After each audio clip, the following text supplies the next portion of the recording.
बहुत समय पहले, जब कुछ भी नहीं था, केवल परमेश्वर थे, उन्होंने आकाश, धरती, सूर्य, चांद, तारे, नदियां, पेड़ पौधे और हर प्रकार के जीव जंतु बनाए। फिर उन्होंने मिट्टी से एक मनुष्य की रचना की। उसका नाम रखा गया आदम। आदम को परमेश्वर ने एक सुंदर बगीचे में रखा, जिसे कहा जाता था एदेन का बगीचा। वहां हर प्रकार के फल, फूल और पेड़ थे। बगीचे के बीचों बीच दो खास पेड़ थे। एक था जीवन का वृक्ष और दूसरा था भले और बुरे का ज्ञान देने वाला वृक्ष। परमेश्वर ने आदम से कहा, इन सब पेड़ों का फल तुम खा सकते हो, लेकिन एक बात याद रखना, भले और बुरे के ज्ञान वाले पेड़ का फल मत खाना। यदि तुम खाओगे तो मृत्यु निश्चित है। आदम बगीचे में अकेला था। तब परमेश्वर ने उसकी पसली से एक स्त्री बनाई, जिसका नाम था हव्वा। आदम बहुत प्रसन्न हुआ।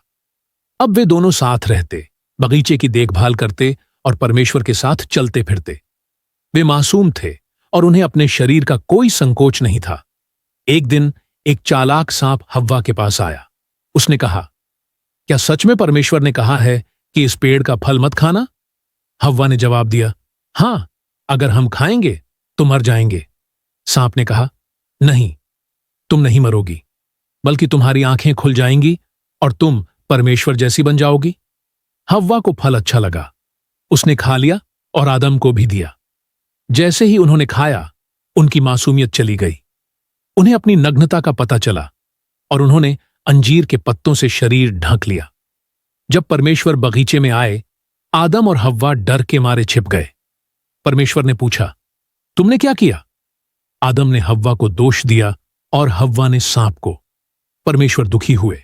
उन्होंने कहा, अब सांप जमीन पर रेंगेगा, हव्वा को संतान जन्म में पीड़ा होगी, आदम को जीवन यापन के लिए कड़ी मेहनत करनी होगी।